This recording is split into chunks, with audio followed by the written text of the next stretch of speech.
Good evening, everyone. I'm Vishal Salsekar, and today we are going to cover the News Today articles for 16th and 17th of November.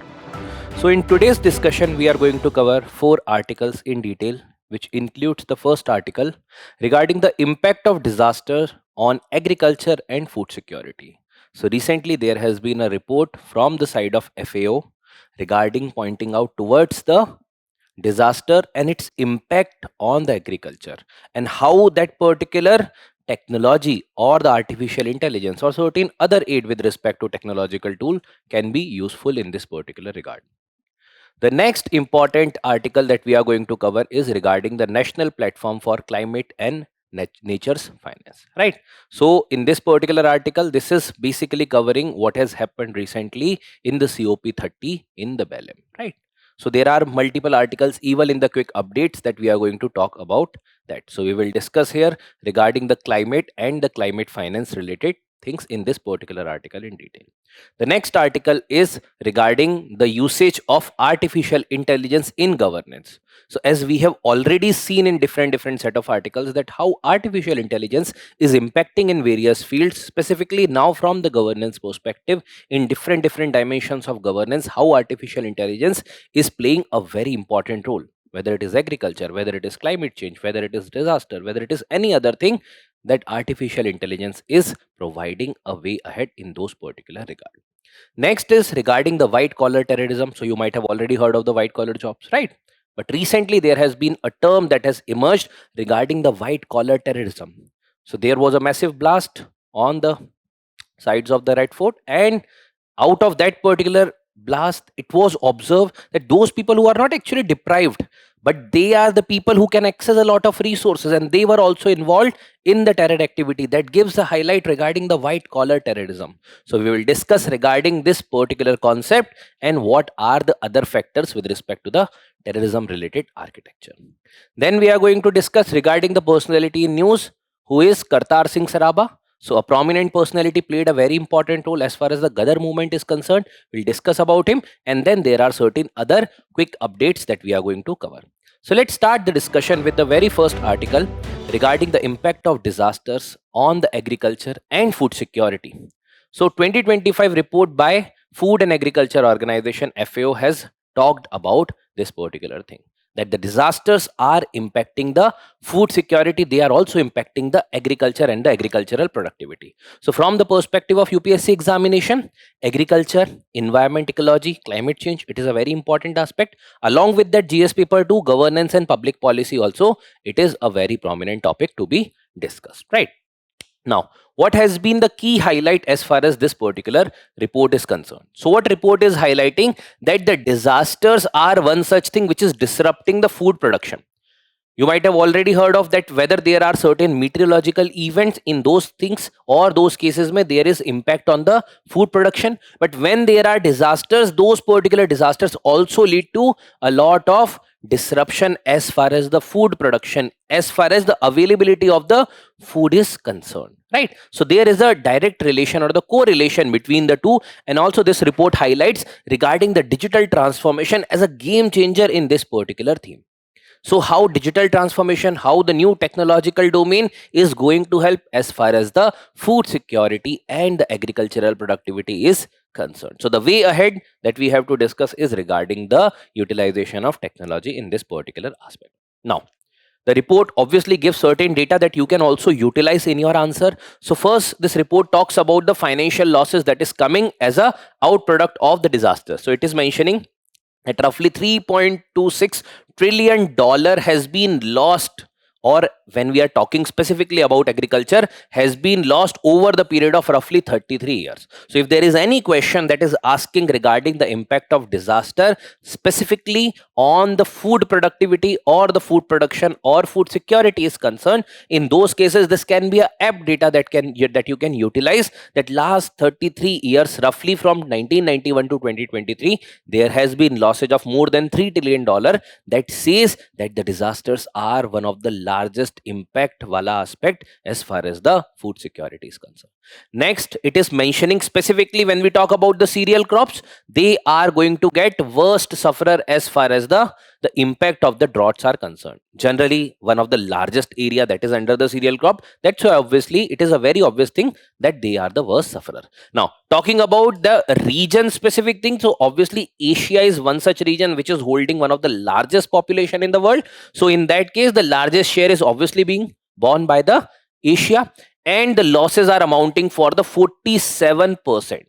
That is aptly highlighted by, if you see the population ratio also, so that gives an idea that yes, Asia must be the worst sufferer. But apart from that also, when you talk about the issues like the disasters which include floods, storms and many other things, even including the desertification and all these things are impacting Asia comparatively more. So this is the thing that we have to understand, that Asia is one of the worst sufferer as far as the financial losses because of the drought is concerned. And we are here relating it with the agriculture and the food security. Next, talking about the disruption in the nutritional requirement. So there has been multiple reports, multiple agency talks about that this much number of calorie or the calorie intake should be there, roughly 2400 or 2100 kilocalories that are needed for an individual in order to survive properly, in order to fulfill its entire calorie intake for the day. So in that particular context, this report is highlighting that there is reduced availability of roughly 320 kilocalorie per person. So if we are assuming roughly 2400 kilocalories, because of the droughts, disasters and different other type of events, it is getting reduced. This gap is being created. That means if not filled, it is going to create the issues like malnutrition. It is going to create issues like stunting, wasting and other situations, right? And eventually this will reflect into the form of the poor demographic dividend, right? So this is one such major issue. Talking about the livelihood pay impact, so it is also impacting livelihood, because see, when you talk about the employment, when you talk about the migration, when you talk about a lot of things, all these things are dependent on the disaster, because if the stability is there, then obviously there will be comparatively easy place available for the people to live. But when there are disasters, there is lack of food security, obviously people will tend to migrate, right? So the marine heat wave caused roughly $6.6 billion losses between 1985 to 2022, affecting 15% of the global fisheries. So fisheries are one such thing which is sensitive to the temperature, and when there is marine heat wave, that is causing $6.6 billion losses. So we have seen it is impacting agriculture, it is impacting the fisheries sector. So entirely when we talk about the impact of the disasters as far as different facets of the food security are concerned, whether production or productivity, that is getting reduced, right? So these are the handy and the ready-made data available that you can write, that you can put, because every year UPSC keeps on asking regarding the impact of climate change on different things, whether it is food security, whether it is health, whether it is any other domain. Now, talking about the role of technology, because the report is also highlighting that yes, there are issues because of the disaster, but what is playing a very important role is the technology. That this technology is going to help us in order to get rid with certain type of issues that we are facing because of the issues like the disaster. So it is talking about the resilience of the food system. So it says that basically when we talk about this particular situation, that the technology is playing the role, the technology is playing a very important role as far as the food security is concerned. So the resilient food system is going to be ensured through the help of the technology, right? So it provides the bridge between the infrastructural gap. Suppose karo, if you have to implement certain things in some specific area, this is the technology, it is going to help you.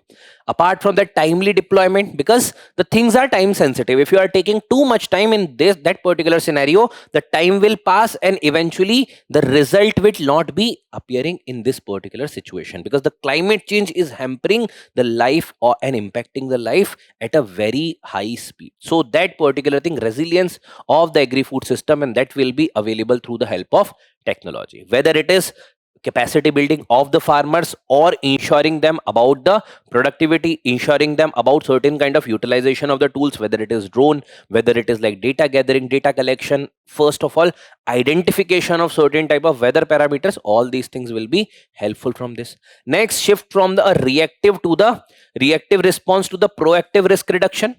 So if one is available that this particular year mein there will be comparatively lesser rainfall, so they will prepare accordingly. They will sow their particular seeds in that particular manner only. They will arrange the alternative irrigation methods. So these things will be available only when there is deployment of technology, whether it is the space satellite, whether it is drone technology, whether it is the irrigation technology. So early warning system, if that is available, that is going to help as far as the prediction, as far as the deployment of the different remedial tools are concerned. Lastly is the economic benefit. So when we talk about the agrometeorological advisory services, that means beforehand you are aware regarding what will be the rainfall, what will be different other parameters, how that particular region will behave, and in that particular manner you will be able to ensure comparatively better approach. And this will reduce the input cost, because otherwise kya hoga, if you have to take certain measure in the hasty manner, so in that case the cost is going to get increased. So this is going to reduce the cost roughly by 29.65 per hectare for the wheat. This is the data that you can utilize, but these are the role of technology. And iske alawa bhi a lot of other things that you can add in this. For example, there is drone that we are going to see over here. So India's adoption, how India is faring good with respect to the adoption of technology as far as the agricultural system is concerned. So deployment of the artificial intelligence and IoT, which is like Kisan E-Mitra, which is basically a chatbot, where you will ask the queries. You as a farmer are going to ask the queries about different things, whether it is about the agriculture related things or whether it is any government scheme related things, and it is going to help you with the answer in the simple and the layman's term.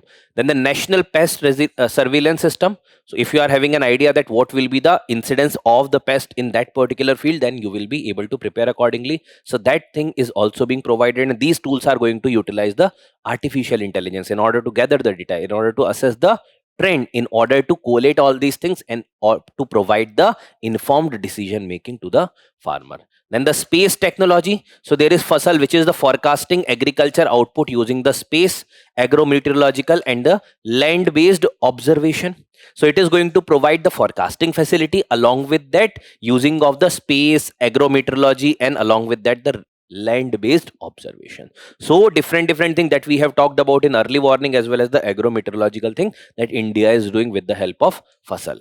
Next is there is deployment of the drone also. So first of all, there have to be a capacity building of the people. So Namo Drone Didi scheme, which is helping the women specifically to deploy the drone in the agricultural field in order to surveillance, in order to do a lot of activities, including deployment of certain seeds and others. So basically Namo Drone Didi scheme, along with that the Swamitwa scheme, which is for the land record or modernization of land record, or creating the reduction of the disputes as far as the land records are concerned. So for that Swamitwa scheme is there.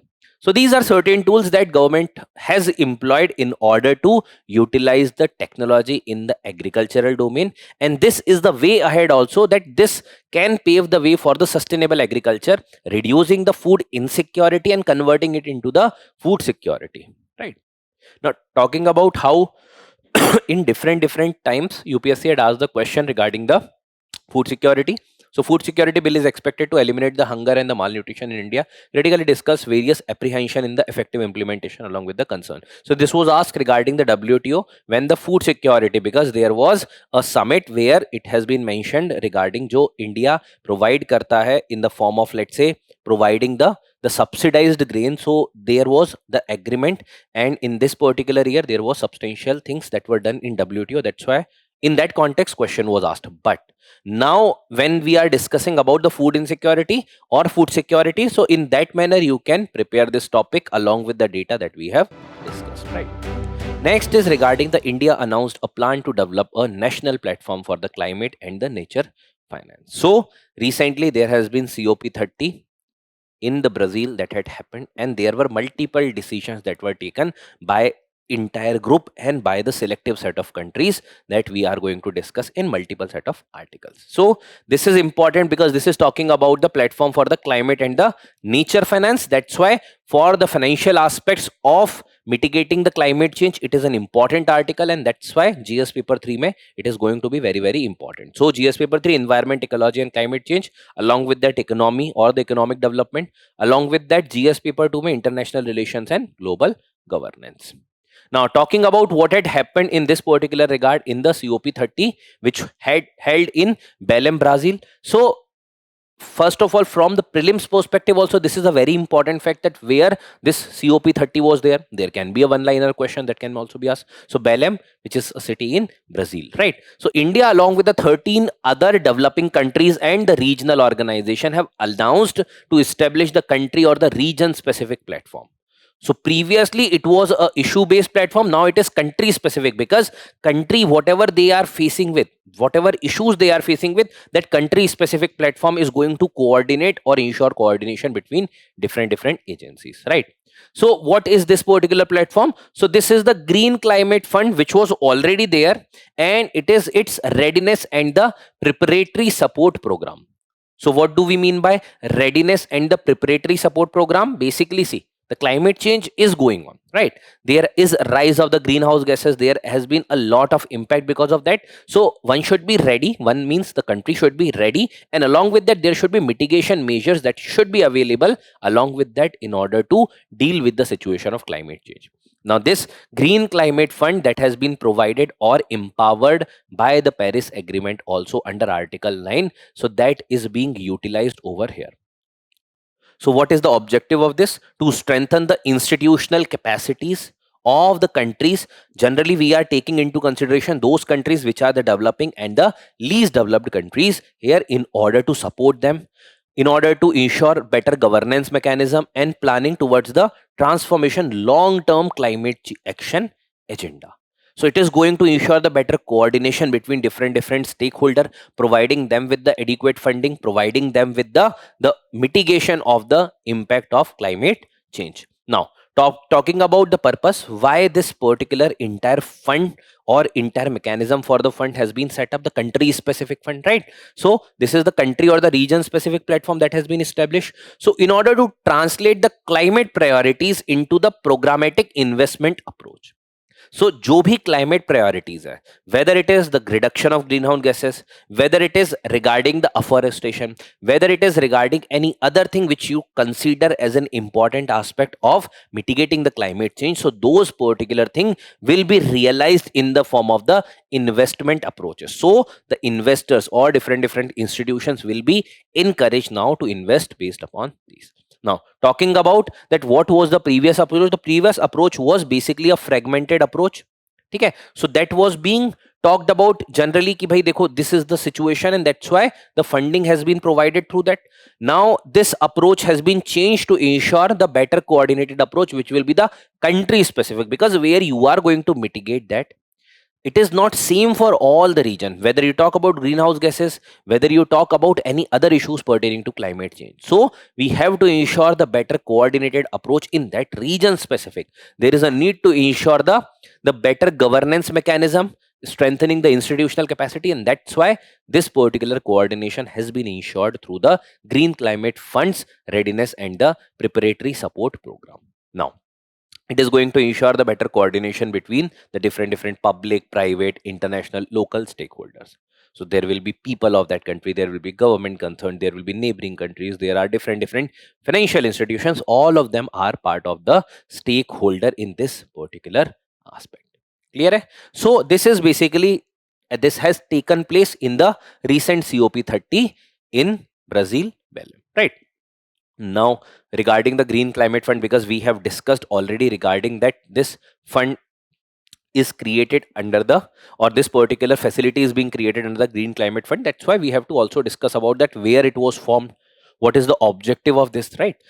So it is the world's largest climate fund. So it is created in order to mitigate the impact of the climate change. So when it was created, it was not created under the Paris Agreement, but it was empowered further under Paris Agreement. So it was created when? In COP16, which was in 2010. The Paris Agreement was there in 2015, where it is provided as the vehicle for investment or facilitating the investment in providing the investment to the developing and the least developed countries. So this particular fund has been created in order to mobilize the money or the funding from the developed countries to the developing and the least developed countries. Now, talking about this, it serves as a Paris Agreement in accordance with the Article 9, which talks about the same thing, that there should be funding support from the side of developed countries to the developing countries in order to ensure the better future, right? To support the developing countries in raising and realizing the nationally determined contributions ambition. So, suppose karo, if you are a developing country and you do not possess the capability in order to reduce the greenhouse gases. Now, what mechanism do you have in order to reduce those gases? And even you do not have any other incentive. So what you will do, you will emit more and more greenhouse gases. Now, on the contrary, this type of fund where the funds are being channelized from the side of developed country to the developing countries. Now, if these arrangements are there, don't you think so? The developed countries के through जो funding आ रही है, that funding is being channelized in order to do the capacity building of the developing countries. Along with that, the technological sharing will also be there. All these things will ensure the developing country that they should also be going for the mitigation measure as far as the climate change is concerned. Clear hai? Now, it is governed by the Green Climate Fund Board, and along with that, it is accountable through the Conference of Parties. So whatever changes we have seen, there has been new facility has been developed. So this is being done under that. What is the headquarter? Headquarter is in Songdo, Incheon City, which is in the South Korea. Okay. So basically, all these things have to be ensured in order to provide a total thing with respect to the Green Climate Fund and ensuring that the aspect with respect to the reduction of the negative impact of climate change should be there. So Songdo, Incheon City, which is in the Republic of Korea. Okay.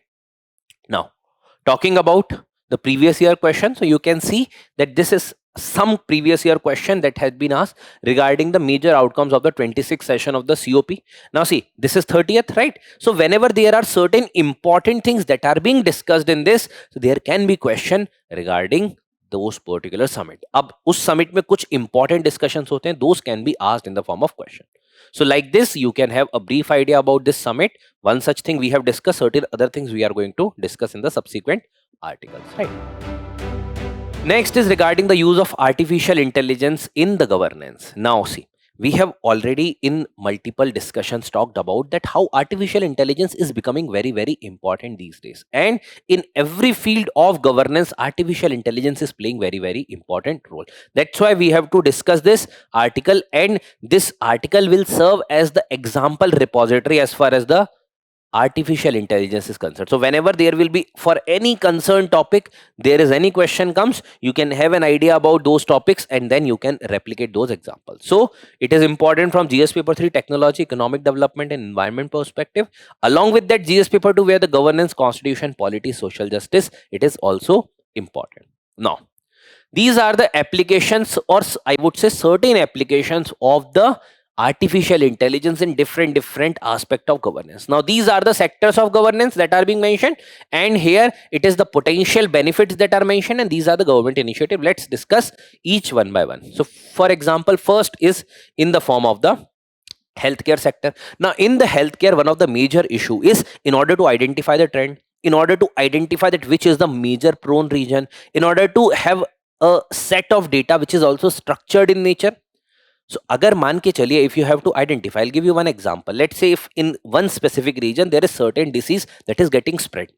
Now, in order to identify that why this disease is getting spread in that region only and why not in the other region, if you have structured set of data available, for example, regarding demography, regarding the population composition, regarding their health related immunity, regarding their vaccination, regarding the trend in last 10 years, right? So if these data is available in the structured manner, you will be able to get to know that which might be the next region which will be suffering these kind of issues.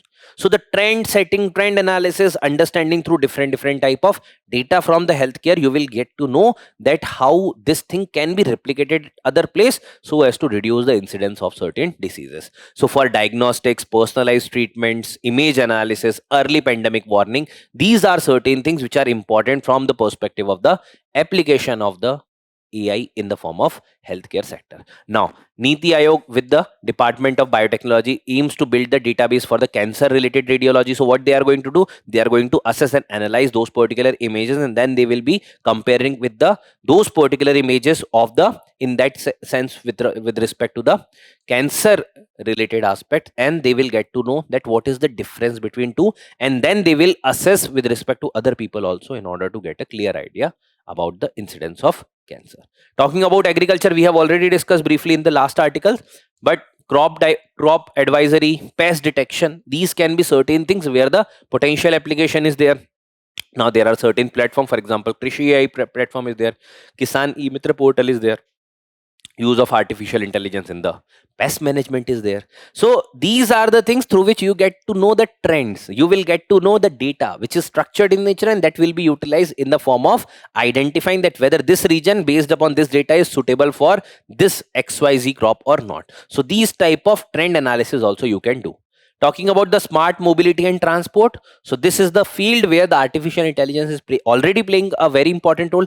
Intelligent transportation system, identifying that where there is more rush or where there is more congestion with respect to traffic. So already you are seeing through the Google Maps, but collating that particular data, identifying which is the most efficient route, and then based upon that whether it is deployment of police personals or whether it deployment of the any other type of team which will be helping to reduce that congestion can be done. So intelligent transport system, travel and route flow optimization, these can be done. So there is ASTRAM, which is the actionable intelligence for sustainable traffic management, that has been done in Bengaluru. Similar model can be replicated other places also in order to efficiently deploy the personals from the side of the police or the law and order personnel, along with the diverting the people through the alternative route.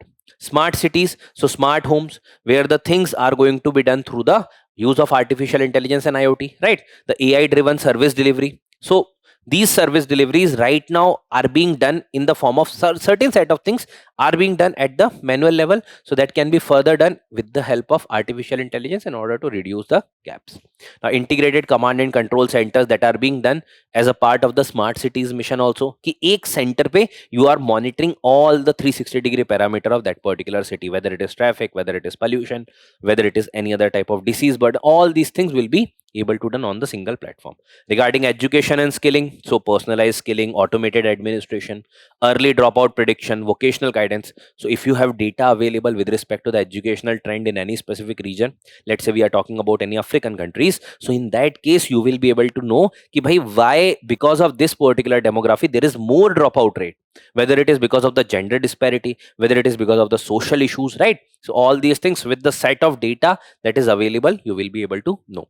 Now talking about for skilling for AI readiness SOAR program, that people should be aware regarding the artificial intelligence. That's why recently Ministry of Education has also initiated this aspect ki bhai class 3rd onwards also there will be inclusion of the artificial intelligence as a part of the national curriculum framework.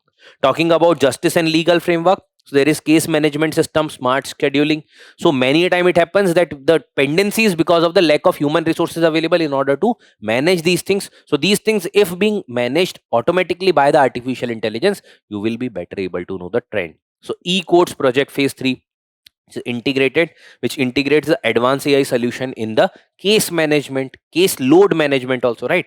Lastly, in the context of the disaster management, so when we talk about specifically for the disaster management, in disaster management there is providing early warning system. Last may we have seen regarding the meteorological data regarding the different type of disasters that can occur, right? So early warning, supporting evacuation, then the search rescue operation during the emergencies, right? So when there are set of data first available in a structured manner, and that is synthesized and analyzed by the artificial intelligence, that is going to provide you a lot of benefit in order to understand trend, in order to understand data, synthesize that data and work upon that by making it as an actionable tool. So Center for Development of Telematics CDOT is developing the generative AI enhanced chatbot for the customer support and disaster early warning. So many a time it happens that disaster ke time pe maybe a chance ki you might be getting certain late responses, but if this type of deployment is there, this is going to help you at very quick steps, and that will help you eventually to save the life of yours also and maybe others also. Clear hai? So these are the tools. Now see, each and every one of them can be asked separately as a part of question. Healthcare ke bare mein, agriculture, smart mobility, smart cities, education, justice, disaster management, or with respect to the utilization of artificial intelligence as far as the governance is concerned. These are the example. This is sufficient to write the answer entirely, even if 10 marker or 15 marker with respect to the governance and AI ka collaboration, right? Next topic that we have to discuss is regarding the recent terror attack in Delhi brought the new trend of the white collar terrorism to the light. Means there has been certain new discussions that are emerging that there is something known as the white collar terrorism. Now white collar job हमें पता है, but white collar terrorism where those people who are aware regarding the repercussions, aware regarding the consequences, they have studied well, they have got the benefit of the educational infrastructure and different other manner, and when they are involved in these type of terror activities, that shows that even those people can be utilized as a tool to propagate the terror activities, and that's why this white collar terrorism can be utilized as a term in that regard. Now syllabus perspective, so obviously internal security a very important topic, and even in the international relations also in the form of cross border terrorism it can be there. So cyber security, emerging security challenges, terrorism, counter-terrorism, governance and polity, and even international relations, it is important. Now, talking about the white-collar terrorism, what is this particular term? So, as I have suggested you that if those people who are not socially or economically deprived, but still they choose to utilize the terror as a tool to fulfill their ideological aspiration and utilize that as their end goal, that can be utilized, or that term can be used in the form of the white collar terrorism. So these are the professionals, these are the educated individuals who are involved in the terror activities. So that means there was already a term that you might have seen already in the news media, that the people, because of their socioeconomic circumstances, are forced to get involved in these particular situations. But what about these people who are basically a professional, they are well doing doctors, right, and they are involved in these particular activities? So when those people who are able to take the informed decisions weaponize the terror, weaponize their profession in order to propagate terrorism through the professional legitimacy, means कोई लोग शक नहीं करेंगे उन पे, academic networks, because they know that they have sufficient networks available, and if there is certain ideological coincidence between different set of people, then the entire network can be created easily. And also the access, because they can even access the institutions, whether it is academic institutions, whether it is the facilities, right? So they can utilize, and they are even aware regarding the new technological tools, whether it is artificial intelligence, on the machine learning, or maybe the cyber security, right? Now what are the key reasons for the emergence of this model of terrorism, which is the white collar terrorism? So first is the relative deprivation theory. मतलब कहीं ना कहीं certain communities are being talked about in that sense, that yes, you are always going to be relatively deprived, even if you get education, even if you get health, even if you are getting benefit of all the schemes which are being propagated by the government or being facilitated from the side of government, still you are relatively deprived, you will not get the equal status in this particular region. Then there will be a sense of hatred towards the other community, and that is going to fulfill in the form of the issues like these type of radical and the terror activities. So this is the relative deprivation theory. Next is the social identity theory, that you constantly search for certain identity. Once you got, let's say you became a professional, you became an engineer, you became a doctor, you became a lawyer, right? Now you are trying to identify yourself as that particular identity, or any other religious identity, or the ideological identity that you might be having. So search for an all encompassing identity which fulfills the purpose of your life. If that is the constant dilemma, then there may be social identity theory that says that the chances are very high that you also can become part of that entire network, because you are not keeping yourself getting the informed decision making, you are going beyond that, and that is making your decisions as the irrational one. Next is rise of digital technology. Now see, those people who are socio-economically deprived, they might not be having that much well idea regarding the utilization of these tools, which are the digital media or the digital or the social media tool. But those people who are working behind the curtain, they are having a detailed idea about how to exploit these tools. They are basically those people who are professionals, or who have decent level of educational and the learning. So this is also one such thing which is utilized by these professionals, and hence propagating in the form of the white collar terrorism. Now talking about that, there have been certain recent terms in the form of terrorism you might have seen, or if you have not seen, I'll discuss here. First is the lone wolf terrorism. Matlab here the individual in its entirety goes forward for the attack. For example, let's say you, a motivated individual by any specific ideological thing or maybe religious aspects, and you go and carry out all out attack against, let's say, a community or maybe a race, against a religion, like that, right? So it is a lone wolf attack. So that means an individual entirely, he had accumulated the weapons. Behind the curtain, there may be certain support that he can get, but generally the entire activity is being carried out by that particular individual only, and this is the lone wolf terrorism. And this is very, very difficult to detect also, because here generally not that large network is available, that individual have got control to certain weapons or certain equipments, and then individually that person is doing the criminal activities or this type of terrorist activities, right? So recently there have been Christchurch mein, New Zealand mein, there was an attack on different mosques by an individual, and that carried out by himself only. Later on it was identified that certain terror network was also involved, but that attack was entirely carried out, and even that terror attack was made as a Facebook live. So this is the way these lone wolf terrorism wala tools operate. Suicide bombing, you have already seen, whether it is Pulwama attack or where there are many such attacks. You might have seen even in the movies that there is some car which is like having the bomb filled with it, and then that comes, crashes with, let's say, army, or let's say any type of military establishment, or maybe any convoy, and then entire thing gets blasted. So this is the suicide bombing, means those persons who are doing this, those also get killed in this sense, but they are involved in the suicide bombing. Sleeper cells, generally these are inactive, but होता क्या है कि they becomes the part of the society. You will not be able to identify कि भाई who is the actual culprit. And this is one of the major issue, because in the normal parlance or in the common parlance, they are acting like the normal individual of the society, but silently they carry out their activity. And what they do generally, that they, whenever they get the instruction from the people who are controlling them, they becomes active and they carry out their operations. Last but not the least is the overground worker. Regarding this, UPSC had also asked the question regarding the role of overground workers, right? Specifically in the region of Kashmir. So they provide the logistical support. For example, let's say a ration wala, or let's say maybe the medical shop owner, or maybe any other person who is basically appearing like the normal trader or normal individual, but behind the curtain he is supporting through, let's say, funding, or maybe providing the supply to arms and ammunition. Matlab, if that is a trader, if he is taking a cargo from any specific place, along with that cargo certain arms and ammunition are also getting supplied. So generally people or the forces or the agencies do not do any type of, like, let's say, maybe they will not focus that much upon these people. They will appear like the normal people of the society, but they are also many a time get involved in these type of activities. So different facets are there as far as the emerging form of the terrorism is concerned. Now obviously, in order to counter these particular situations, government of India is also prepared with the counter terrorism structures, right? So investigation and intelligence के context में, when we talk about, there are different agencies. When we talk about at the international level, that getting an idea about that how different countries में रह के people are coordinating regarding the attack on India, there is the research and analysis wing, RANW, right? Apart from that, there is NIA, which is the National Investigating Agency for the terror attack related things, or maybe any other anti-terror related things. These are being done.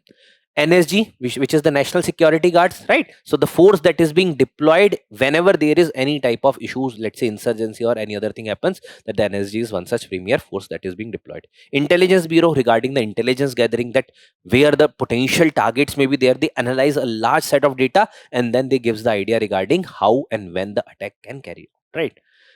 The legal regime, which is the UAPA, Unlawful Activities Prevention Act of 1967, which is regarding the prevention of these particular activities, and also try those people who are getting caught out of these activities or the terror activities. Then preventing terror financing, because see, without money the people can't carry out these operations, because जो कर रहे हैं, those who are involved, they are also doing it for money majorly. Obviously ideological and the religious fanaticism might be there, but the money is also getting involved, right?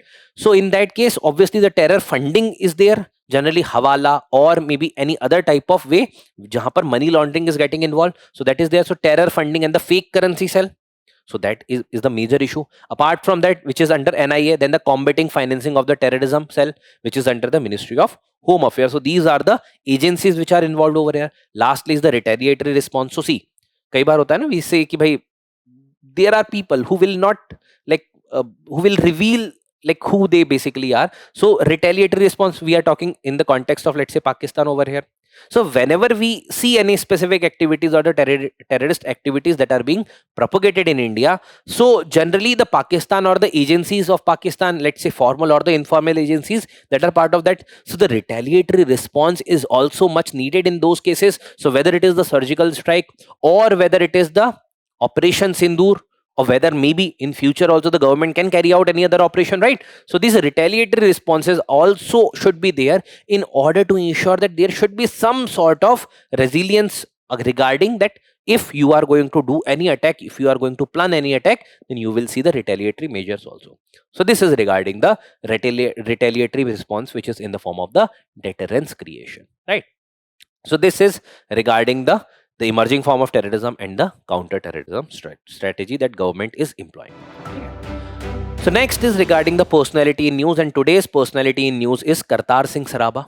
This is the time period. So 1915 May he was executed and martyred, right? So recently there has been the anniversary of Kartar Singh Saraba. That's why we have to discuss about this personality. In the modern Indian history, when you will read during the time period of the between World War time period of initiation of World War I, you see a lot of revolutionary activities those got initiated whether from India or from abroad, right? So one such prominent activity was Gadar, and he was a prominent personality associated with the Gadar movement, and that's why he is very, very important.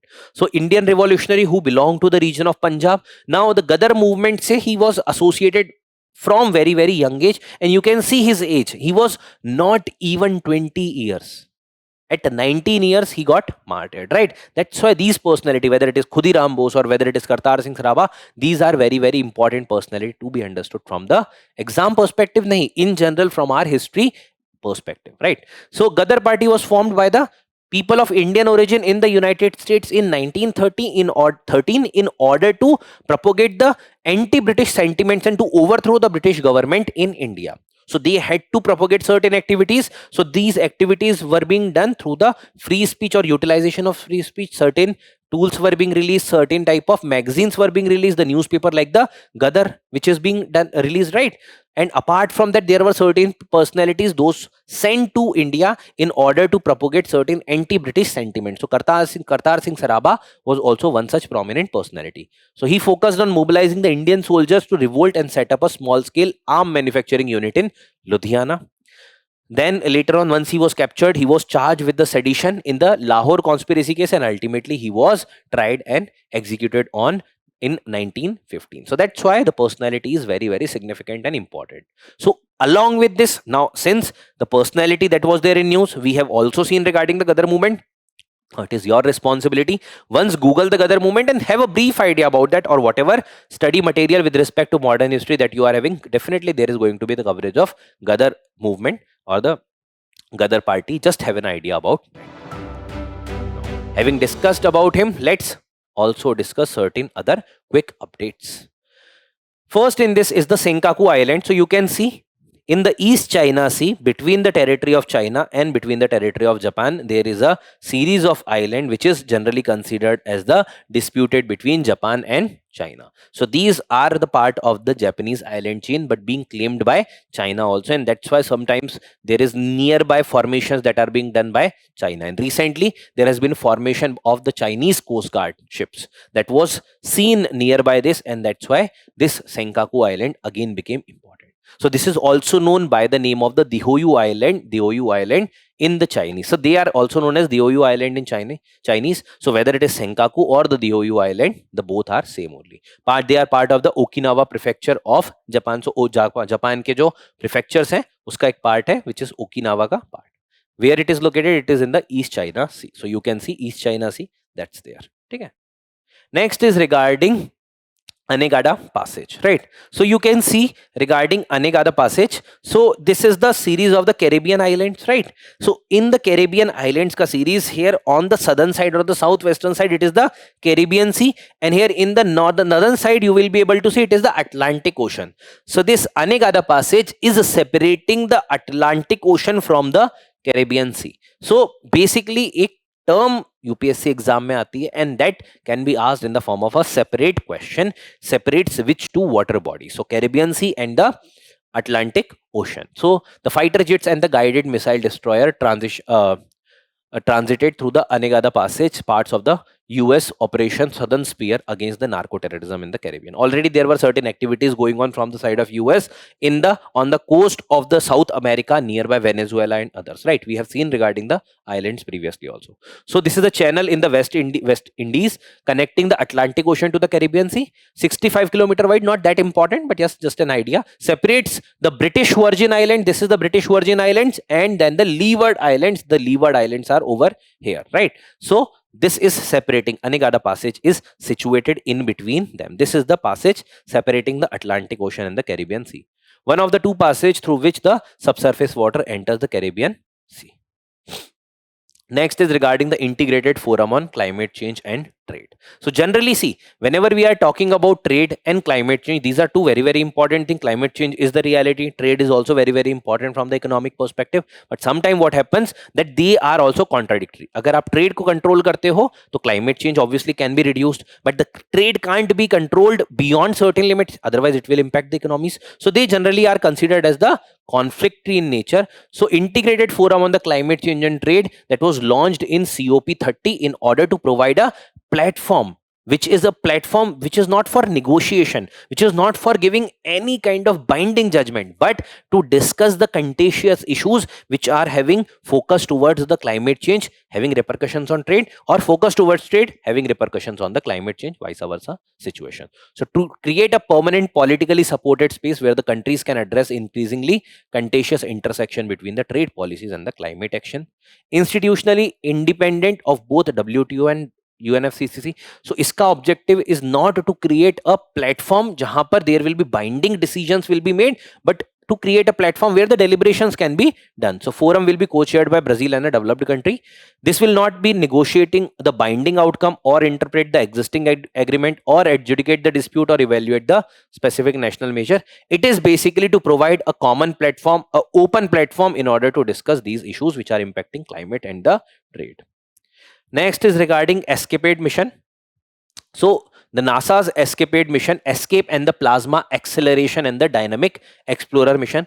Previously it was delayed and now it has been launched. So spacecraft launch abroad a Blue Origin New Glenn rocket, right? So it is to investigate, this is basically to investigate that why the Mars atmosphere is not that much predominant, and specifically we are talking about the magnetic field around the Mars, because there has been significant losses of the loss of the magnetic field around the Mars that has been there. So in order to identify that why that had happened, okay, so those things are being understood through the ESCAPADE mission. So there are two satellites that are being launched as a part of this mission.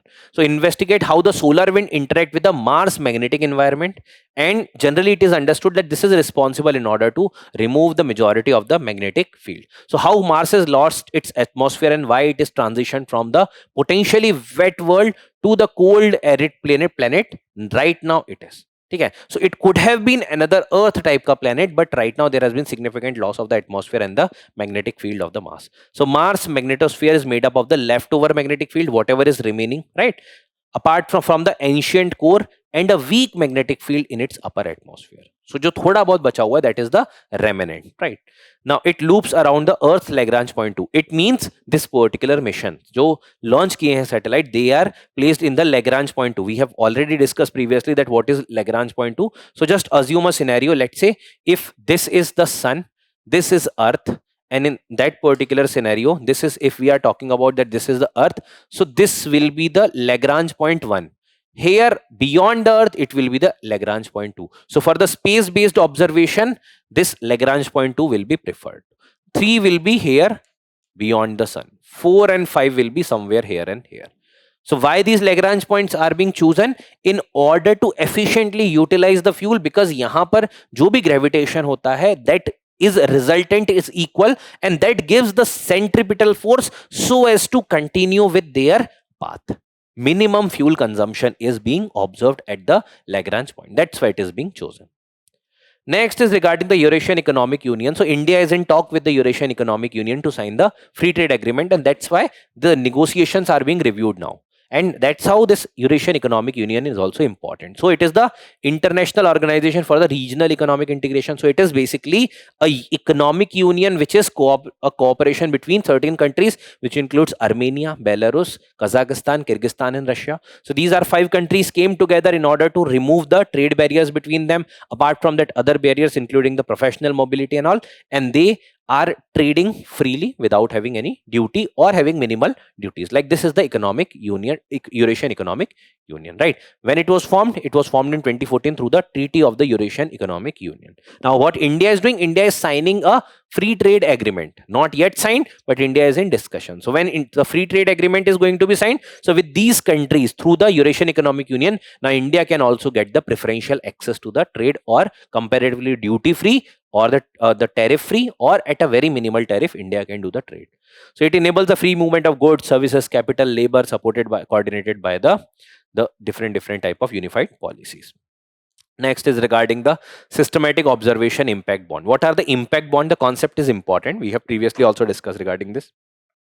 So impact bond is tied to the result or the outcome. So that's why it is also the outcome based bond. Suppose karo, if this is bond tied to the education, and you have set this particular bond as if this much education level is achieved, or for example if this much percentage of result is achieved, then only this bond ka return you are going to get. And if you are as an investor are investing in that, you will try to ensure ki utna result achieve ho, that means outcome should be achieved. So that's what is the fundamentals of the impact bond. That is, they are there in order to create certain impact as far as the different aspects are concerned, whether it is society and all.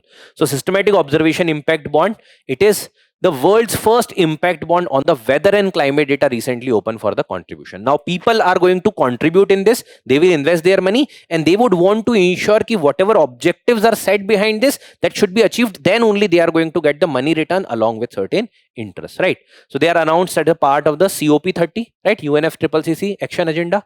They ensure or strengthen the resilience and the early warning worldwide. Okay? So to ensure the resilience with respect to climate change or the early warning system, this is there. So it seeks to initial capitalization of $200 million by 2026. Now pioneered by the Systematic Observation Financing Facility, this is the main facility which is creating this fund, along with the which is a United Nations fund created by the UNEP, WMO, World Meteorological Organization, and the United Nations Development Program. So this created the Systematic Observations Financing Facility. Now it will help the least developed countries and the small island developing states in order to meet the global basic observing network standard. मतलब basic standards achieve करने के लिए help करेगा Systematic Observation Impact Bond. Next is regarding the food waste breakthrough, FWB. So again another outcome of the COP30, which was held in Belém, Brazil, right? That the 2030 solution that was taken under the Marrakesh Partnership for the Global Climate Action. Now what is the objective of this food waste breakthrough? So it will ensure and unite the government, cities, civil society to act on the issue striking at the heart of the global hunger and the climate change. Ki climate change is also impacting. We had seen that the climate change or disasters are also impacting the food security. So how that food security is going to get impacted? This is the scenario that has been talked about in COP30. So it mentions that if this particular breakthrough is going to be achieved, if we are going to mitigate this issue, in that case we can reduce the global food waste by half, and also lagbhag 7% of reduction as far as the methane gas emission that can also be ensured by 2030. Now funding support kahan se aayega? Global Environment Facility is going to provide the funding support, $3 million. The country champion include Brazil, Japan, UK, along with there are multiple global cities, private sector partners. So these are the people who are contributing as far as this particular funding is concerned.